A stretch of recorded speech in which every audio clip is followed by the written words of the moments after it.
Okay, so now it's like 10, 5 minutes past 10. So welcome everyone. My name is Katerina. I am representing F6S, which is one of the partners from the HUBCAP consortium. And we are actually the partner that is coordinating the open calls and the the funding support for third parties. So welcome. To our final Q&A webinar for call 3 Innovate.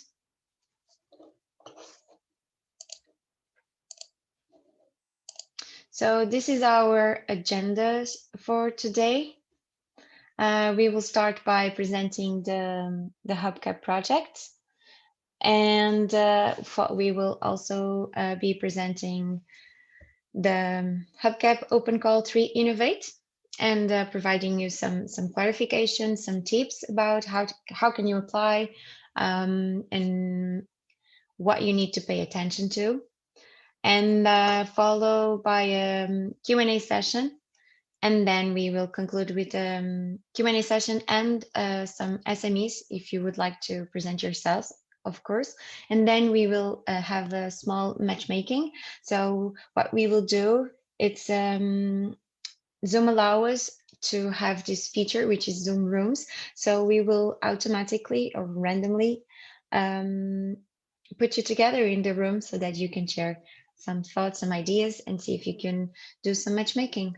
So now I will pass the word to my colleague, Hugo, because he will be the one presenting you the HUBCAP project. Hi, Hugo. Hi, Katerina. Let's see if I can request control smoothly. And if I can effectively switch slides. Still having problem doing that. It's too slow, I think. But I already give you control, so now you are controlling. I can see your mouse now. Yeah. Okay. So it looks like I know it's working now. Okay. Thank you, everybody. Thank you for joining. Thank you for your interest in the Innovate call. You have, well, today to clarify your last minute doubts about what is HUBCAP, what you need to write a successful application. And my role here is to lay a bit the groundwork or the ground terms about what it is HUBCAP and what we understand about the concepts that we usually mention in the that you'll find in the annexes and everywhere where you hear about HUBCAP. So we are an innovation action. So we are under the Smart Anything Everywhere initiative. So there's several several projects running under this initiative. And for instance, you can both win our calls and get funding to your projects. But there's also from the umbrella, if you're a winner from HUBCAP, you can apply to some other kinds of funding just because of that, in terms of seed money for your projects. So my name is Hugo Macedo. I'm based at Aarhus University. We do the coordination of this project. And basically this project goes from, started last 2020, January, and it will last until December 2022. And our goal is to provide this one-stop shop for European SMEs that want to adopt model-based design or improve their cyber physical systems by increasing their expertise in terms of model-based design. So we are composed of several partners. So we have both a network of digital innovation hubs.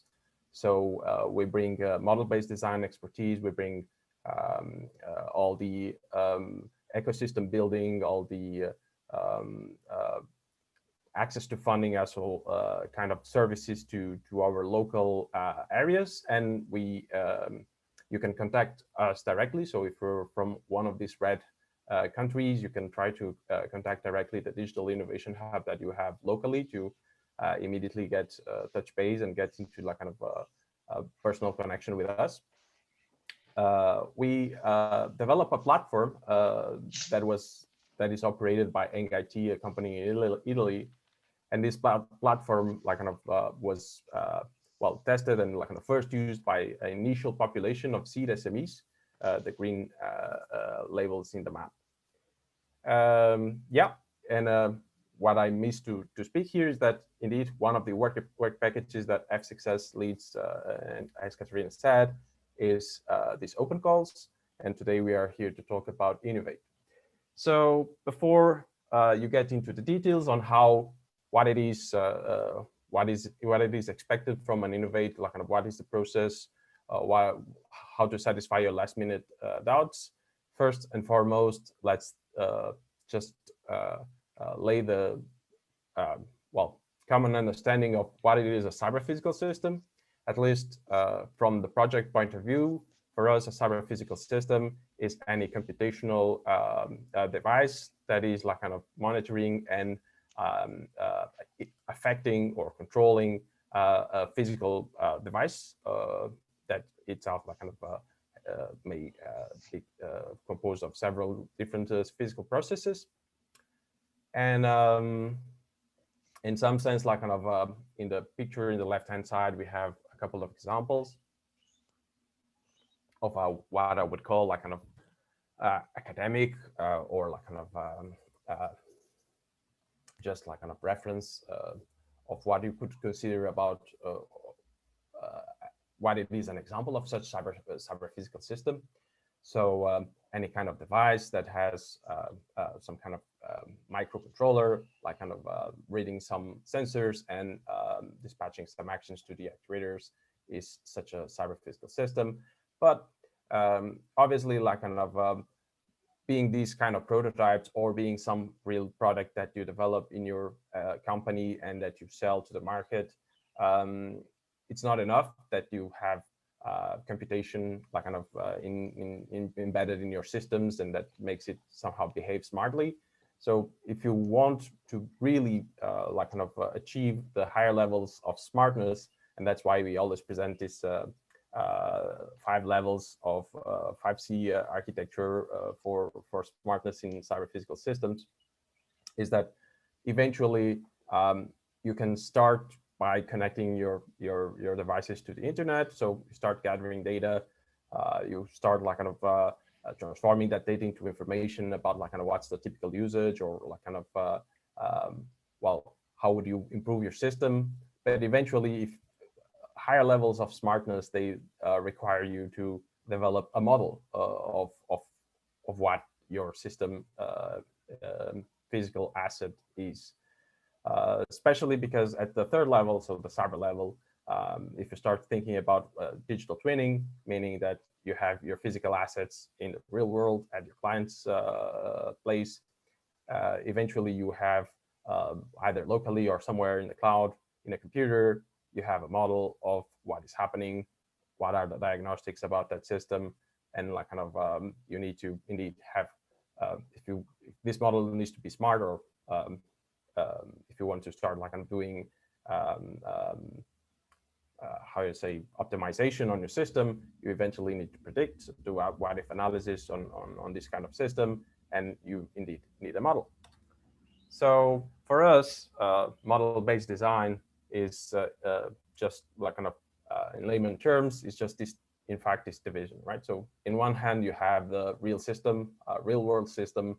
Some in this example is like kind of a wastewater treatment plant.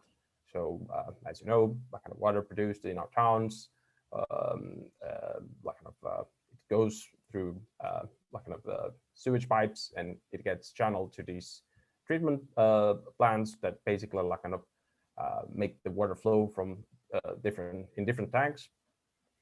And well, eventually, like kind of nowadays, if it is a smart one, or most of them are controlled by a computational process, and they may have, for instance, a valve that like kind of opens and closes, or a pump that like kind of makes water flow from one tank to another tank. And this is a physical system, a real world system. And then you have the model counterpart. If you're thinking about this digital twinning setup, so while this plant is operating, you can real time know how much water is flowing from one tank to the other. You can measure the levels of all kinds of chemical components in it. But basically, the main point here, or the focus, is that if you think about water flowing in the real system, then you can have 3D visualizations of that.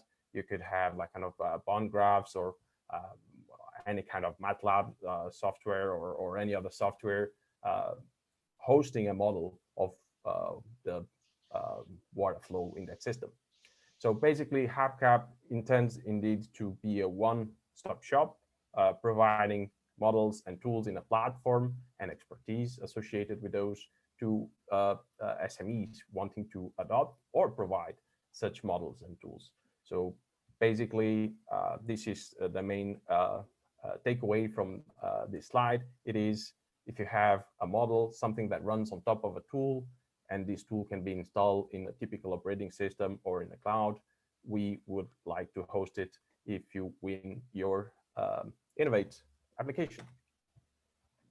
So yeah, I usually put another slide here now, just because indeed those are like more academical models. Indeed, like kind of pretty sure that like kind of it's not just a valve that is controlled or a pump that is used to control a whole system.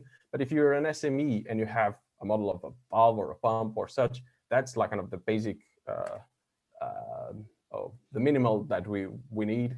And maybe if you're like kind of indeed like kind of have the whole controller for a wastewater plant, that's probably a software that is already too developed by a company that is too much. But just check the requirements, and you will, if you fit into the definition of an SME, we are like kind of willing to discuss with you and welcome you aboard on board. So the platform itself, it's a web-based platform, so website like you will use to register for this workshop. So we have catalogs for models and tools, and eventually we would like this platform to become a marketplace where everybody could just go in, check out like kind of what kind of tools and models are available, and if some tool would be fitting your need. So somebody else, well, developed this model for some tanks. I have a system that also has some tanks and needs to do some control in it, and I need a model for that, and I don't have it. You would select those models, and eventually you could interact with it. So, and to interact with it, we developed this sandbox that is basically a ready-to-use environment that hosts several virtual machines on demand, well, always according to well, the available resources that we have. But mainly, if you have a tool that runs on top of an operating system, we could just launch that tool on top of virtualized operating system with the same software environment that is required to run the tool that hosts your model. But if you would need more, like kind of, you could definitely like kind of have a VLAN, a private VLAN for your sandbox, and you have network file system access, so you can share files among the different tools or the different virtual operating systems. And eventually, the nicety of it is that you use a web portal to do shopping in some sense. So you go model shopping, you just click a couple of tools, a couple of models, and you push button, and you have that machine available for you in the browser, hopefully. So I'm having problem switching my slides now, but let's see. Really?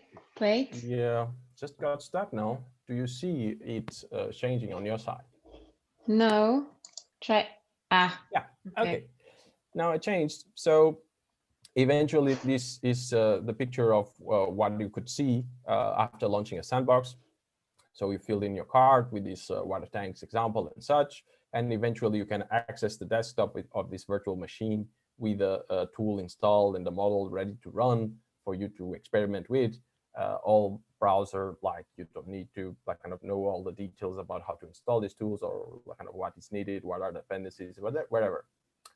A nicety of our tool, especially if you are interested in using the sandbox during your Innovate, is that you can share a sandbox with others, right? That just means that you can invite, for instance, on the other SMEs in your consortium.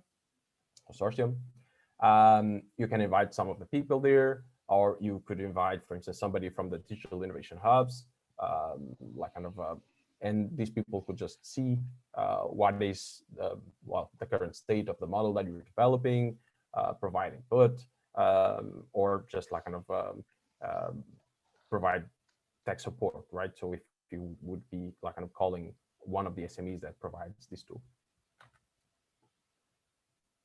So again, the same issue. We're getting the same issue.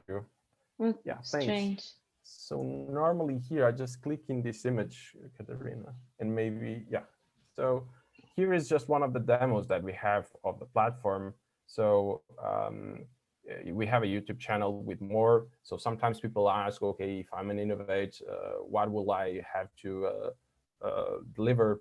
So eventually you, if you use our sandbox, you will be just given an operating system in that in our sandbox platform, and then you can install a tool or just upload a model right there. But eventually, the best scenario is like this. So 20Sim is one of the CDSMEs, and they're just launching their sandbox and like kind of doing a bit of a demo of their model for some kind of robotic manipulator. There's more videos in the playlist that we have there, so we get an impression of what is the kind of success story that you can reach. But definitely, you should like kind of in your consortia, you should, or in your consortium, you should just define a good project. This is what we want, especially if pushes forward this idea of model-based design. So in short, this is mainly what I had to say today. So we have this network of digital innovation hubs. Contact us if you need help. Like kind of, we do our best to match you with partners, or if there's something that you need that we can immediately provide, we do it. We had our seed SMEs. You can check the results of their experiments as a more or less guideline to see what would be the deliverable on your side at the end of the sprints that Katerina will talk about soon, especially if you win one of our open calls. And yes, we hope that we will have fun. Thank you for coming today, and thank you for considering applying to Innovate. And well, I'll be available for the Q&A later. Back to you. Thank you so much, Hugo. Welcome. So I will.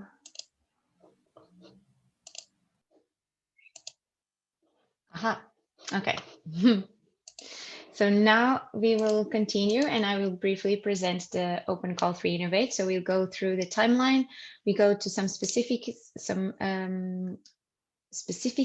over the call to Innovate. How can you participate? Some tips about the application form. How is the evaluation process take place? And sorry, just 1 second. And of course, the evaluation criteria. So the HUBCAP program is divided in 3 different open calls. So really specific scopes between these 3 open calls. We are focusing today call 3 Innovate, but I would just briefly present the other 2. So we have call pool, which is an individual application, and it's basically for technology providers. So model-based tools or model-based design tools or models that would like to be part of the HUBCAP ecosystem, and they would apply. And the idea is that if you are one of the selected SMEs, you'll have the opportunity to integrate your technologies within the HUBCAP platform. So this is the pool call, and you will be given a mini grant of 1,000 euros for this integration and training and participation in the training workshop. Then we have call 2 experiment and call 3 Innovate. These 2 open calls are for consortium application.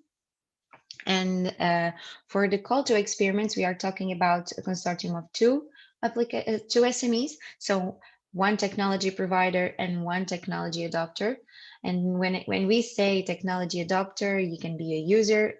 The idea is to have an SME that would SME already working with cyber physical system solutions, but would like to add model-based design tools, features to their cyber physical systems, and be able to improve their solutions. So this is the idea of the call to experiment. And then we have call 3, innovate, which is for a consortium of 2 or 3 SMEs, but I will explain it better in the upcoming slides. So it's actually different because the idea is that you, within your consortium, you would create a new idea, a new challenge for the cyber physical systems and model-based design. So, and here, of course, the budget is the higher one, so up to 200,000 K per consortium. So, but let's go into details in this next slides. This is the timeline. As you are aware, we have the HUBCAP consortium had decided to extend the open call deadline for 2 weeks. So we will close the open call on 15 July. The thing here, the tricky thing here, as by extending this, by extending the open call, the evaluation and selection process, so at least half of that will be conducted in September to avoid, of course, August, which is the Europe summer vacation. So our goal, once the evaluation is concluded and we have selected our 10 innovative projects, our goal is to start the pilots or projects mid-October. So this is the preliminary timeline, as you can see here, for design phase, which is the phase 1. You have 2 months to fine-tune everything and design everything. And then you have 8 months for development and operation of your pilots and projects, and concluding everything with 2 months where you will exploit and define your go-to strategy markets. So there is a particularity for call 2 experiment and call 3 innovate in terms of maximum funding available per SME, no, not per consortium. So this is the total amount per SME, which is 100,000 euros. And this limitation, funding limitation, includes not only the HUBCAP program, because you can partner up with SMEs that have been previously selected in one of our already launched open calls. So what we call them open call winners or beneficiaries. Not only this, but if you have already received funding in other projects within the Smart Anything Everywhere initiative and I4MS, so ICT Innovation for Manufacturing SMEs, we will take this into consideration in terms of maximum funding limitation. But for more detailed information and links, you can consult the guidelines for applicants. So as I was saying, the call Innovate will fund a consortium 2 or 3 SMEs. So we are talking about here at least 1 technology adopter or user SME and at least 1 technology provider. And the consortium will receive funding up to 200,000 K. And we will select only 10 innovative projects. So the total duration of the Innovate program is 12 months, and it's divided in 3 phases, as I just show you in the image. So phase 1 is the phase design, 2 months, develop and operate 8 months, and you will conclude with assess, which is corresponding to the exploitation, which is 2 months. So based on the European Commission rules, the HUBCAP project will only fund 70% of the total costs involved by you in the consortium. This means that you will present us a budget, and the maximum funding you will receive is 70% of that budget. So at the end of each phase, as Ugo mentioned before during his presentation, so the HUBCAP program is lump sum. So in terms of funding, so what does this mean?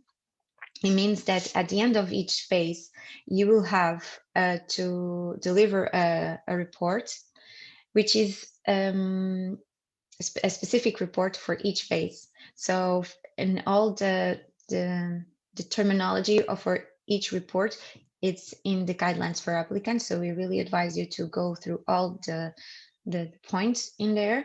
So, but basically associated to each deliverable and or a positive assessment of each deliverable is the payment corresponding to each phase. So for phase 1 deliverable, you will receive 20% of the project budget.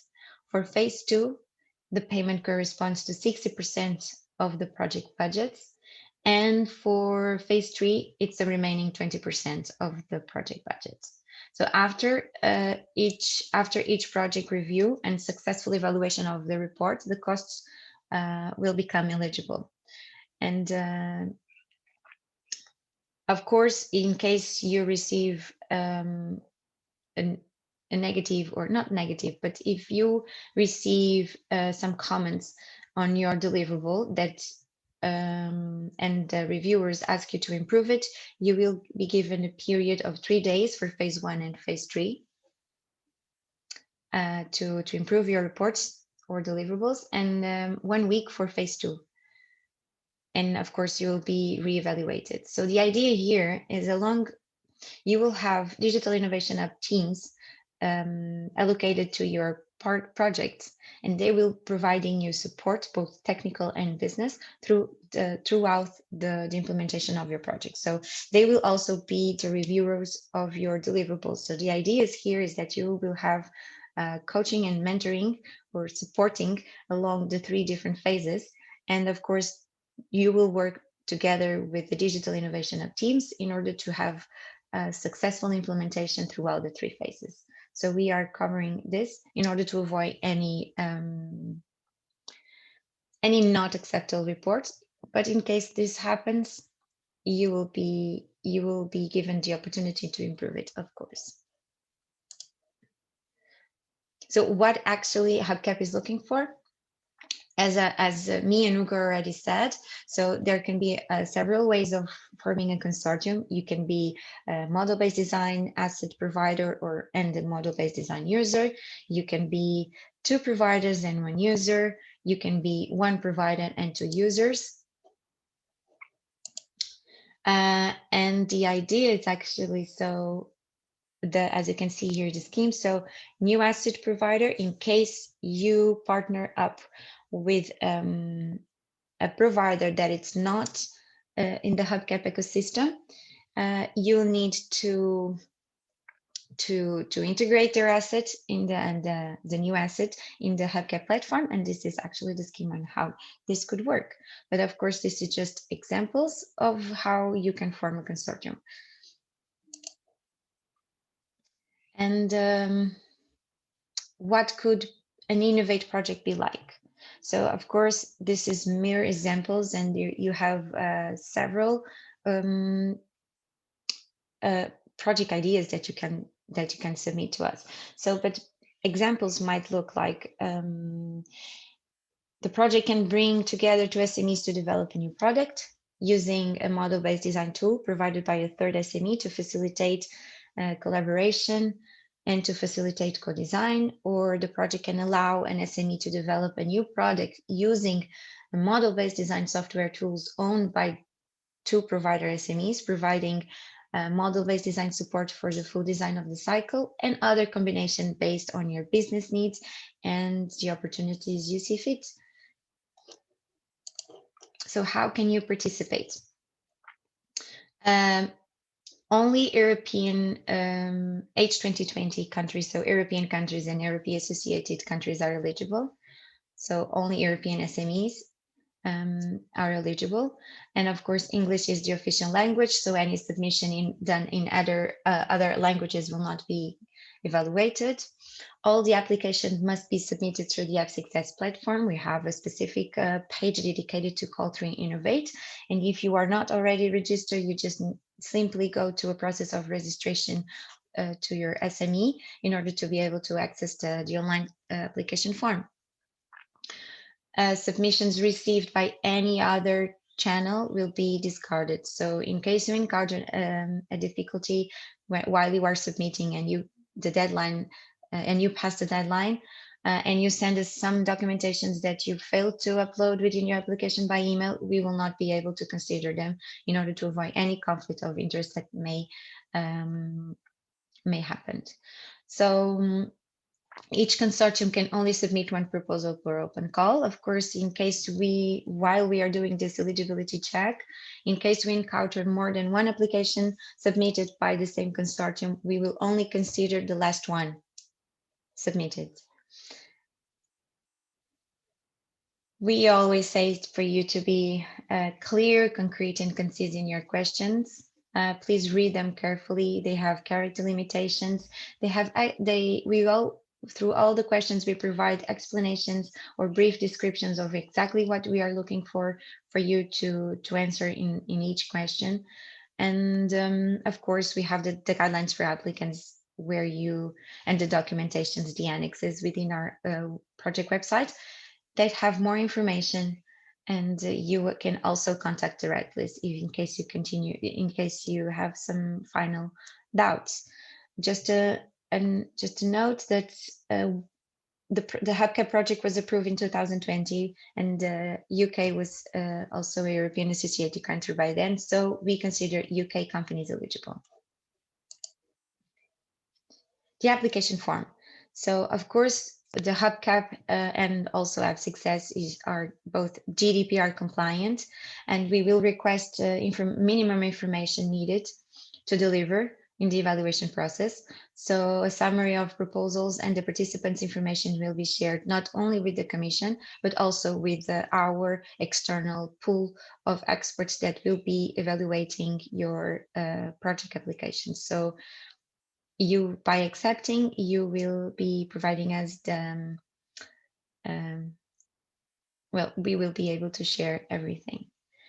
There are a set of documentation that it's mandatory to upload within the application form, and you have within the website, the INNOVATE dedicated page, all the editable format of all the annexes. So you need to upload Annex 4, which is your declaration of honor, your SME declaration, your consortium declaration, your ethics self-assessment, because this is something required by the European Commission, and finally a table of costs. The table of costs is basically for us to understand how you structure the budget you are requesting. So how you will divide the budget for the different phases, if you will have subcontracting or not, if you will need software and hardware and something like that. This is for the external pool of evaluators to access and assess. So evaluate your budget structure and see if what you are proposing is feasible.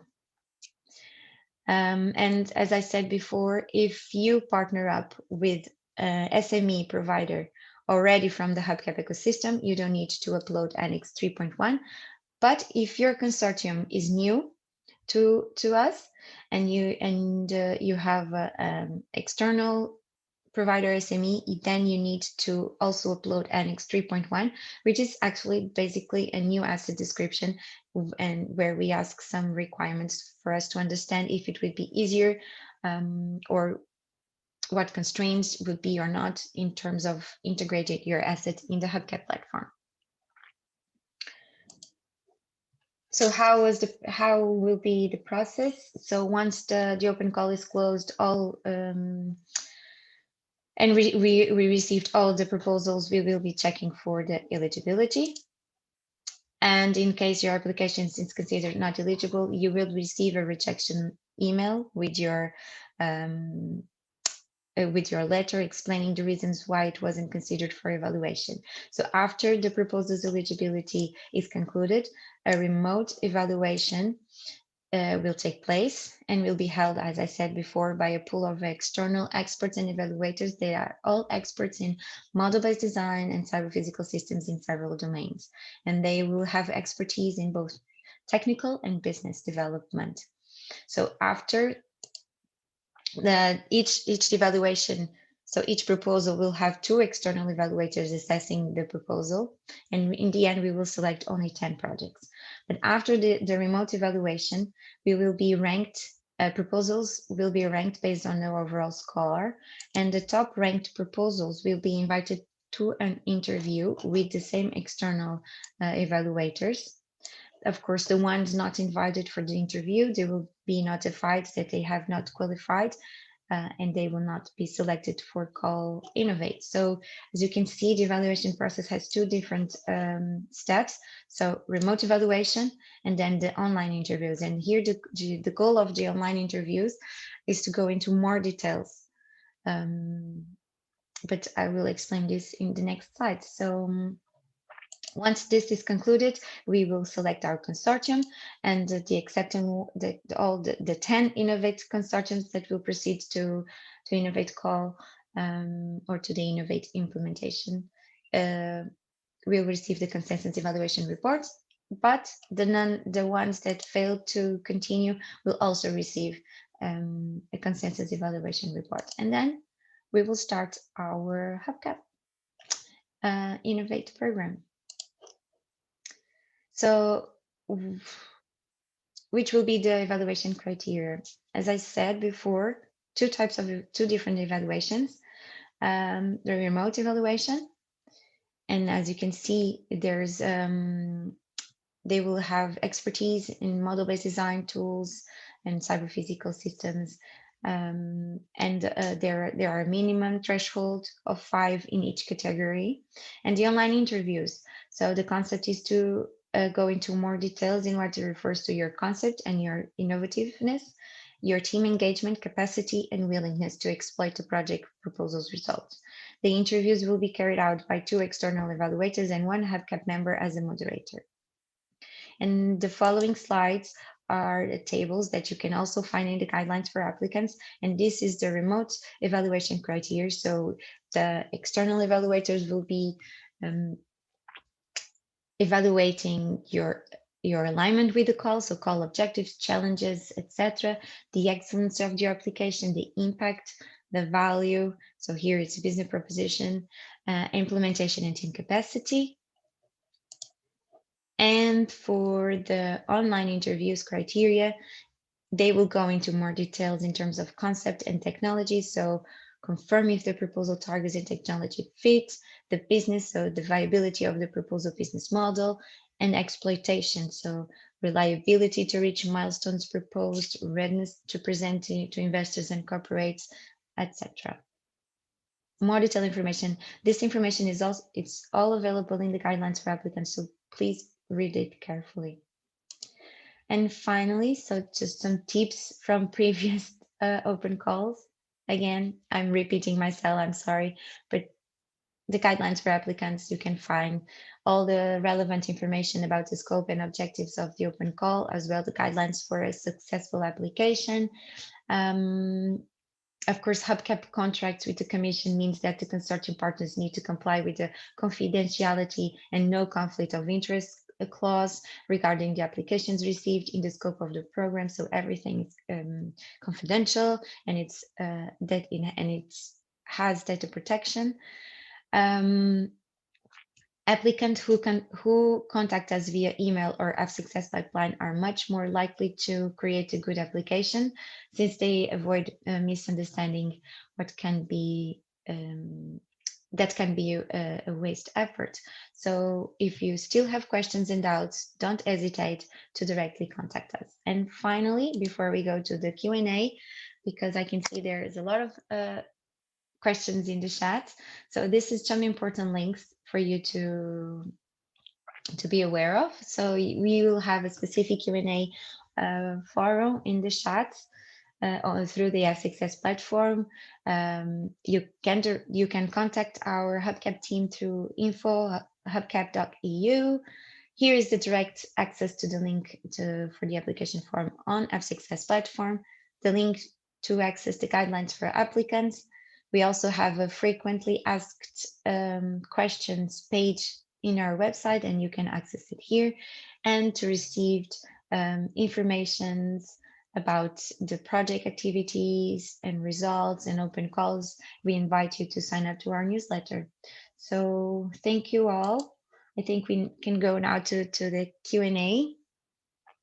So just let me go through questions in the chat. So a lot of questions. Okay, so Sabri, you have a question regarding the composition of the consortium. What I read is that one partner needs to be a model-based design software developer. So Ugo, would you like to explain here, or I don't know if you already provided an explanation? Yes. Yeah, I for that one, I think I provided a small answer. I hope that Sabri is satisfied with it. I think we need your help more on the part where whether a startup can apply, which I also provided a small reply saying that we have a link that links to the regulation in EU. So any SME, yes, that company that fits those regulations, being a startup or not, can apply, right? Yes, exactly. But doesn't have any activity. So Carmen, so you need to be a legal entity to apply to the HUBCAP program. So you need to have your your VEC number active. So I don't know if this answers your question.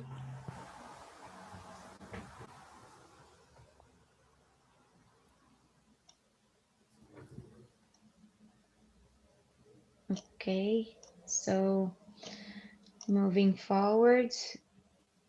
And Sabri has another question. This is a more complex one, so I think I will need your help here. Yeah. So if you provide an answer to Aaron, the one that wants to verify that they can have 100K funding up to 70% support, right? I can do the other about, what was the one that you were saying? So Sabri is explaining that well, he actually, wants to Ugo has answered. Sorry, because okay. actually it's easier. Ugo has already answered to my second question. Perfect. Thank you very much. Thank you so much, because just, I'm going just can you provide us with the question and answer at the end of the webinar with the chat recording, history? Yes, we are recording the webinar, but okay. Of course we will provide you both the chat. Yes, the presentation. Thank you very and much. The chat. You're welcome.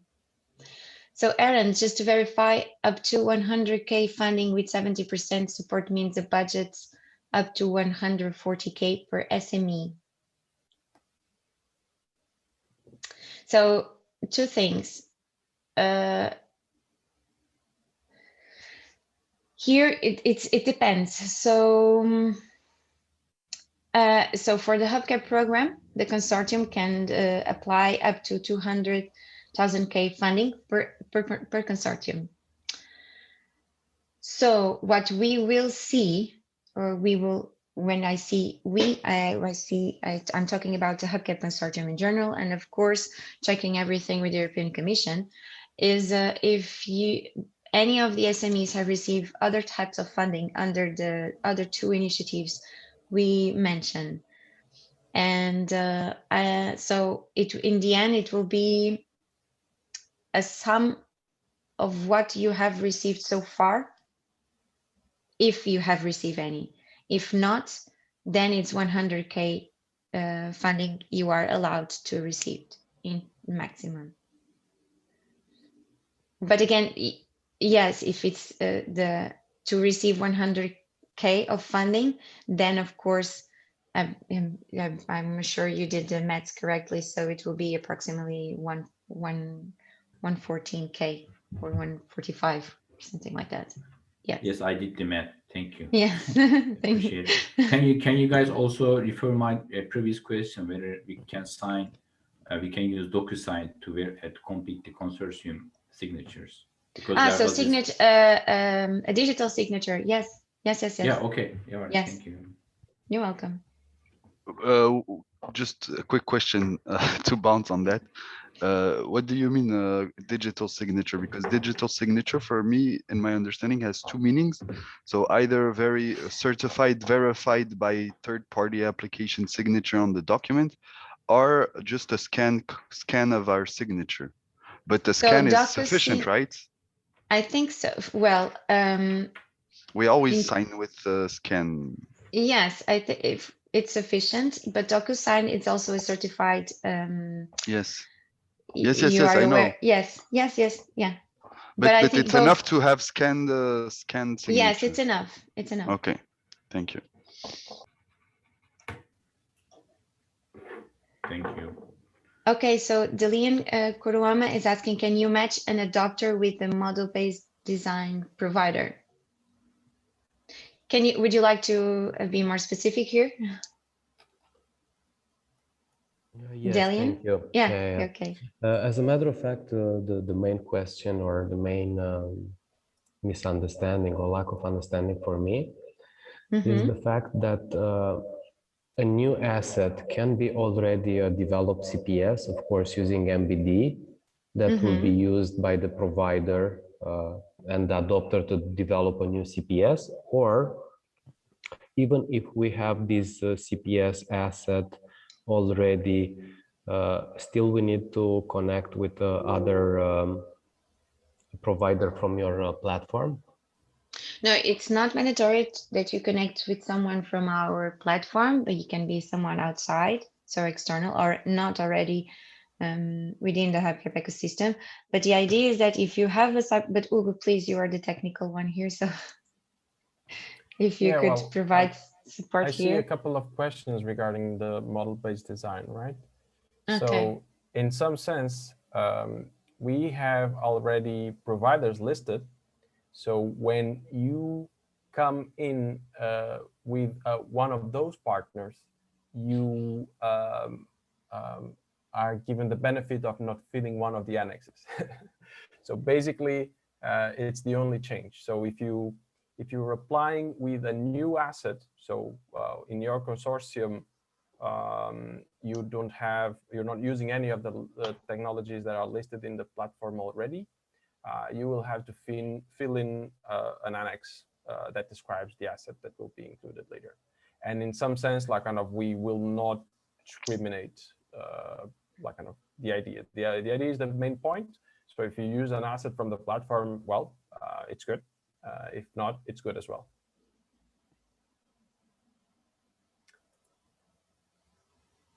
Does this answer to your question? Well, not quite. I'm looking in what HUBCAP is looking for, the slide that you've previously shown, and you say there that that it should be an MBD asset provider and of course an MBD user or adopter. I have taken a good look on the assets from the platform, and of course I see that there are some MBD assets, or just MBD assets, but most of the technologies, tools from the platform are, as a matter of fact, some CPS that used or are using MBD as principal. So I think the idea here that what we are looking for is if you have is the use of model-based design tools and to create new cyber-physical system solutions, but always using model-based design. So if you have a cyber-physical system solution, I'm not an expert, so I do apologize if I'm not using the term correctly. But if you have a cyber-physical system and you are lacking a model-based design tool for your project idea, then this is what we are looking for. So the combination of the two, or the other way around, or if you already have a model-based design tool function in the cyber-physical system, but by adding a new tool or model, you can improve the overall system. This is also an option. Just to complement, right? I just yes, pasted Ugo, please. the HUBCAP/technologies panel from our site, right? So if you scroll to the second tool, for instance, autofocus 3, right? So eventually it says it supports some platforms, and it has some kind of modeling notation, and it's like kind of, it describes there it's a tool, right? So this, if you would like to develop a model using this tool, right? Unfortunately, this is one of the non-SME assets, so you cannot use it per se. But like kind of any of these tools that you have there that you could, so for instance, Clear C, it's a little bit below, right? So it's a tool. It allows you to develop using some kind of a notation called the P method, and you can build a model in that tool for something for your asset, and you could be the one that has is developing a cyber physical system and needs that tool. Is now more, is this more clear now? Yes, as a matter of fact, yes. But in this case, if I will repeat to see if I understood correctly. So if I have already a CPS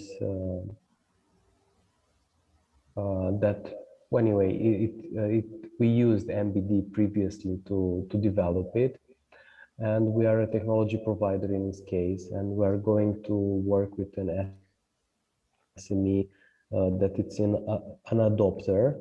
I understood from you that we can go to the technologies from the platform, we can pay or use one of that assets to create new models. But in this case, that SME that provided the tool has to be in the consortium.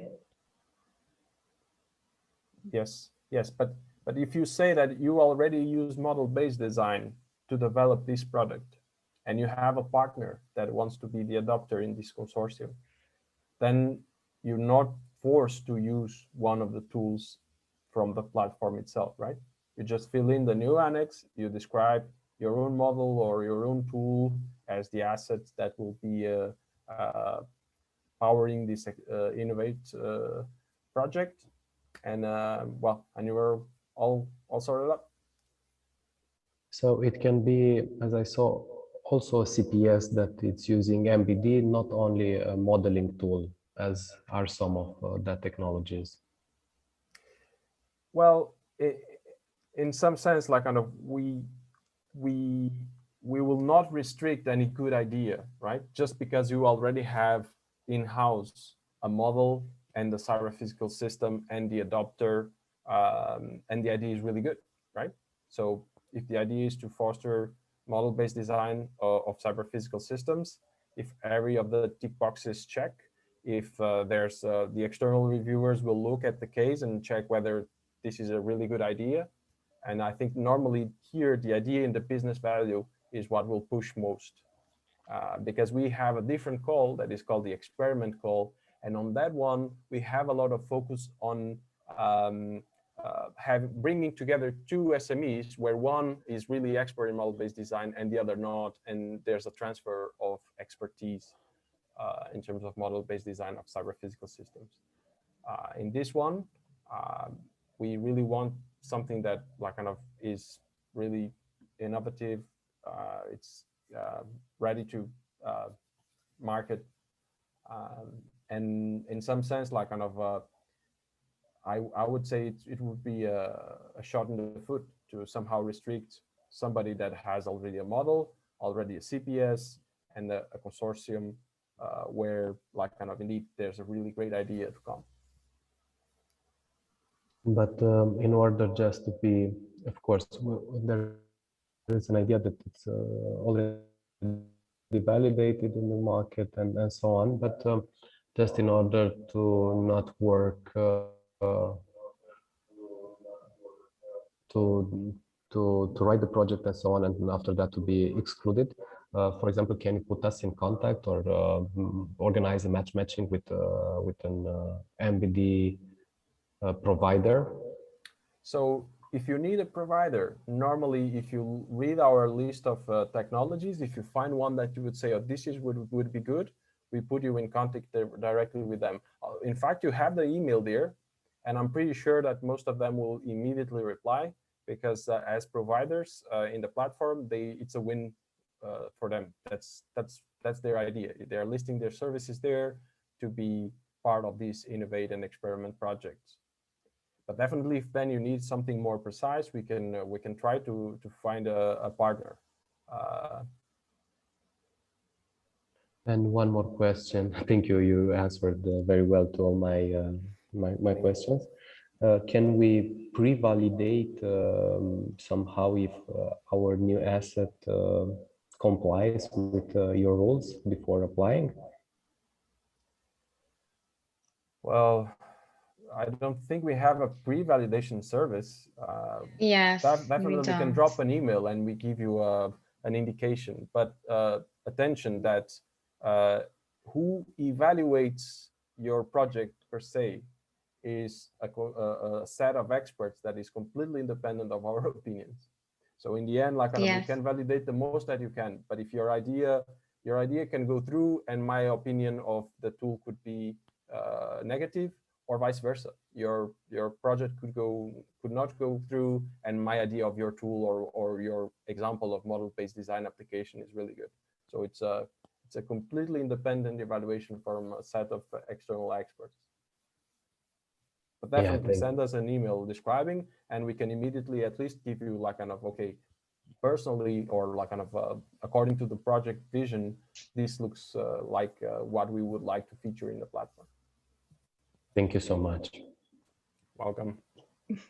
You're welcome. So I think we have Erhan, you raised your hand. Would you like to pose a question? Yeah, thank you. I already asked the question. Would a software time consortium would work?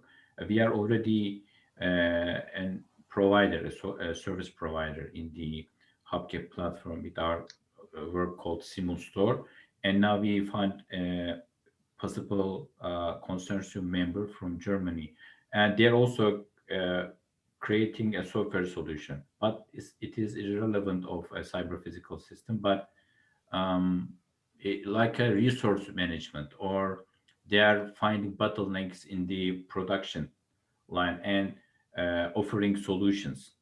But when they offer solutions, how to perform that solution is unclear. Our digital twin will help them to identify what kind of physical parameters will be required. So they are software developers, but they don't have any capability in dealing with cyber physical modeling. We have a cyber physical modeling system, and both of them as a combination will create a solution. Would such a system work? Or rephrasing, does the MBD user should have a machine? Well, that's a tough question, right? So we always envision this idea of having cyber physical systems, which indeed like kind of combine something that is physical with computation. I think that if this is the idea that you have and is really good, and it is in the scope, it's just that you don't have the final machine in your hand. But for instance, let's say, well, I have a really good tool, but I miss this kind of analysis. Oh yeah, the other SME has a lot of expertise in that kind of analysis. We would form a consortium, build a new tool for model-based design development, right? So to provide it, to feature it in the platform.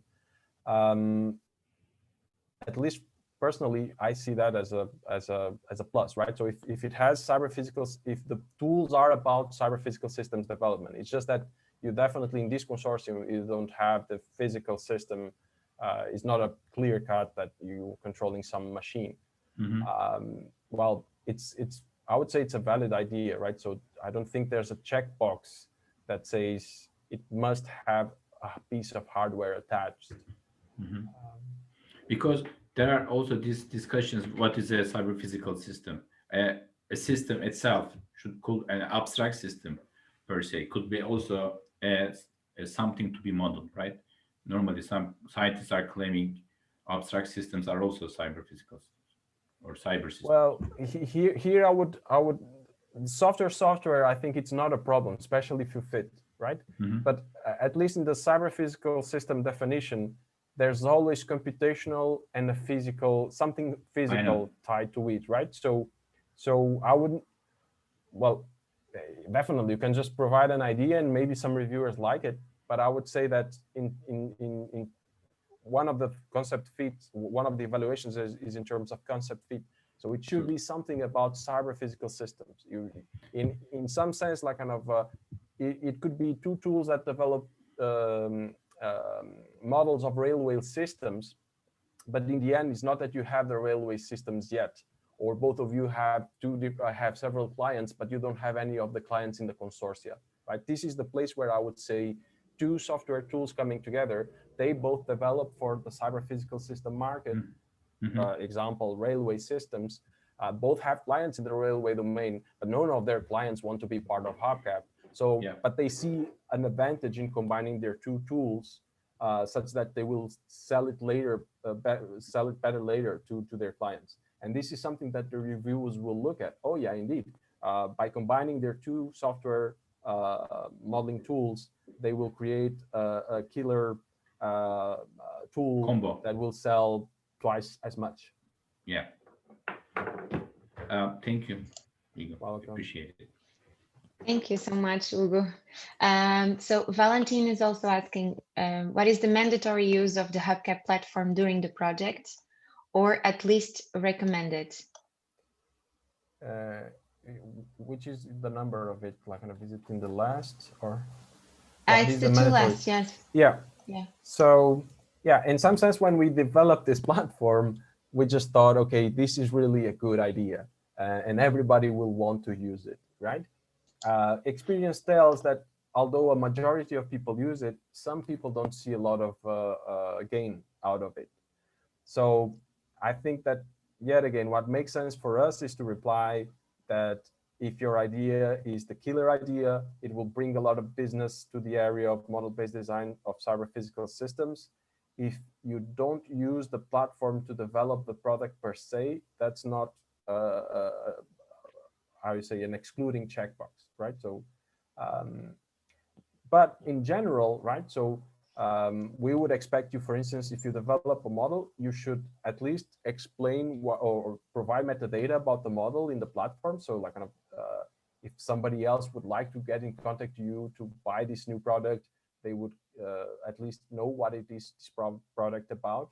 We definitely encourage people to provide a demo version or a try version of their tools in the platform. But definitely this is not, we are not really like kind of excluding really good ideas just because somehow your example does not really fit, or maybe it requires something that like kind of the platform cannot provide. And okay, perfect, Valentin. Glad to be your support here. Rafael is asking, so is there any key or formal definition of model-based design regarding your understanding of model-based design?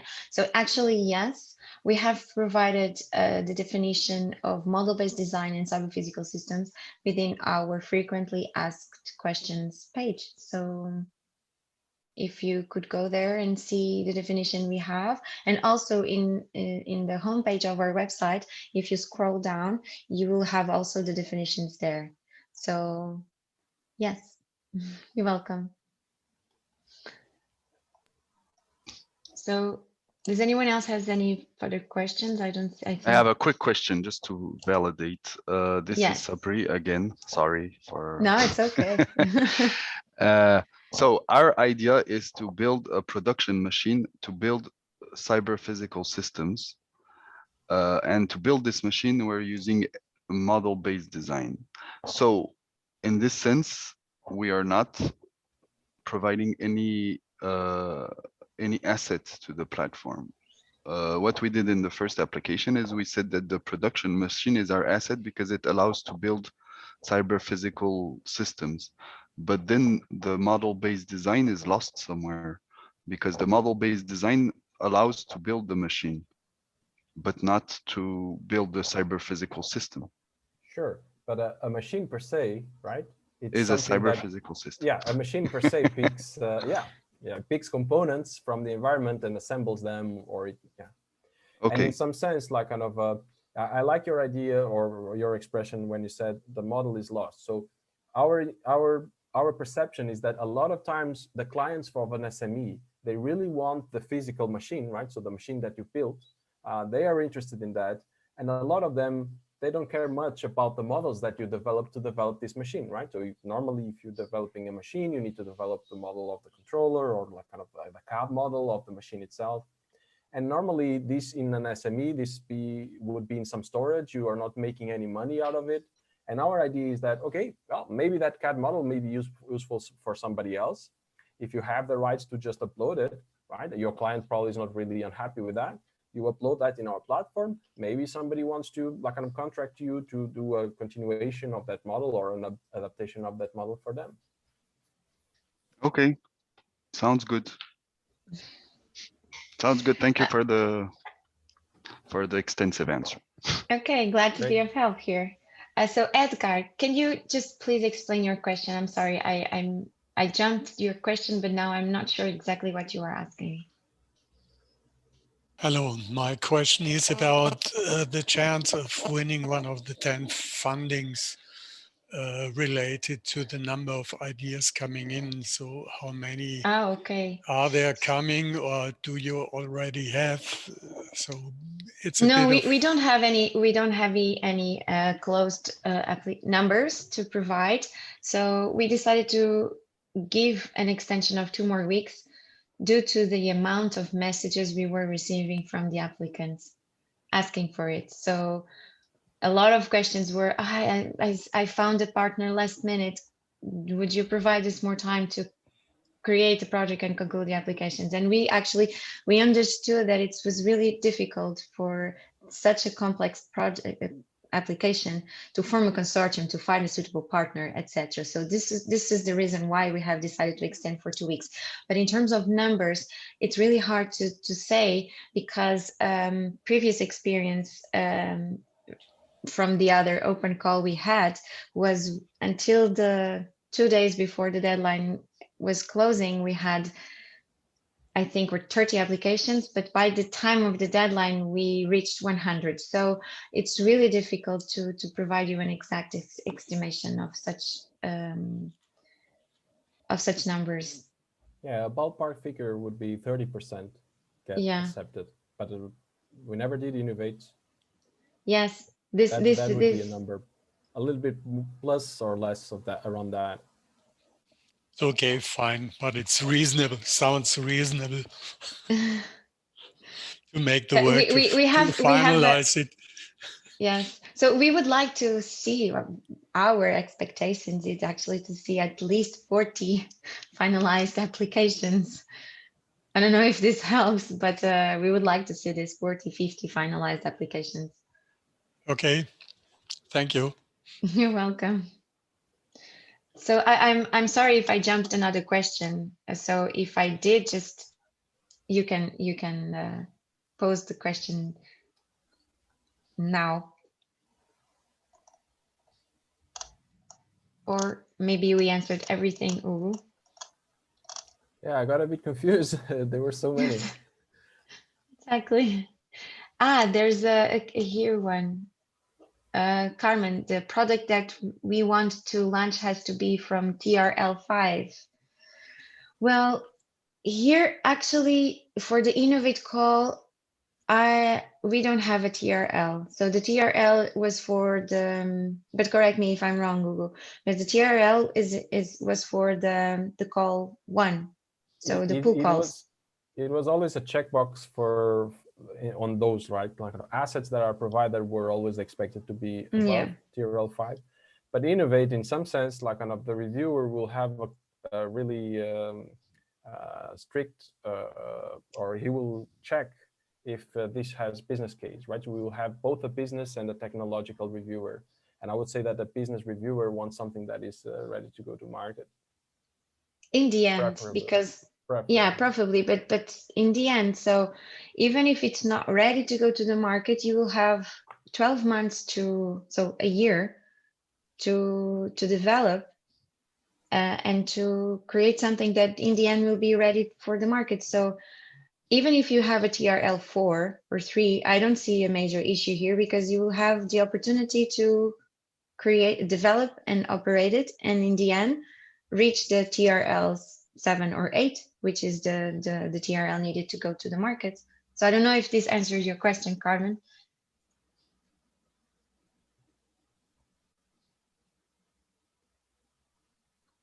Yeah, thank you.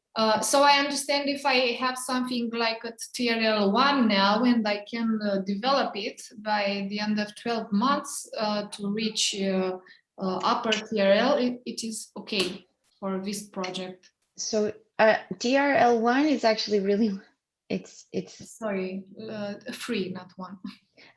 Okay, so yeah, maybe 4 is better, but in the end it depends. It's like Ugo was saying. For example, if you partner up with a technology provider, and you, I don't know if you are the provider or the user, but the provider technology, for sure, the model-based design will already have a specific TRL, right, Ugo? Yeah. That's the whole. You also put it really well. Is that okay? Currently, our product may have some lower TRL, but then the group, right, the different partners in the consortium will just bring it up and definitely bring the capabilities of really quickly achieve it. So in that sense, Yes. like kind of, you should always give it a try, right? Yes. Because yeah, it's always, then it's a question of the reviewers itself. Yet again, evaluating the TRL from a reviewer perspective, it's also a bit of, there's also a subjective part in it, right? So sometimes you look at an idea and you say, okay, yes, everybody will want to buy this in 12 months. And some people will say, oh, no, nobody wants to buy this. So yeah, these are indications in some sense. And like Katerina was saying, it's not a mandatory checkbox for this one. So at least on that side, you're safe. Yeah, okay, thank you. You're welcome. Yes, Andrea, I know that 4 is close to 5. Although in terms of TRL, there's a difference.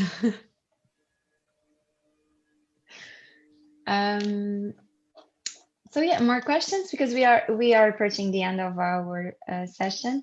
If I'm not mistaken, I don't have my watch here. Ooh, can you confirm the time? It's 12:17 here, so that should okay, be... so 10 more minutes. So does anyone else has further questions?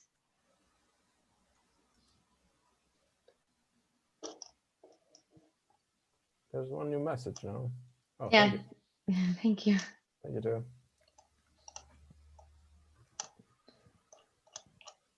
I don't know what else can we say. Please try not to submit your applications last minute. It's the only thing I have to say. Because sometimes the internet breaks, the platform frozen, and in the end, you end up not successfully submitting your applications and we can't do anything. So this is the only advice I have to, the last advice I have to give to all of you.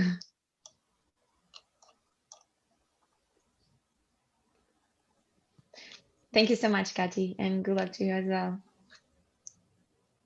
Okay, thank you. So I think we can conclude. Thank you so much, everyone. And we are glad that this webinar was helpful for everyone. And we look forward to see your finalized applications. Feel free to contact directors in case you still have a question, or while you're doing your application, the question appears. So don't hesitate to contact us. Okay. Bye, everyone. So bye, everyone. Good luck.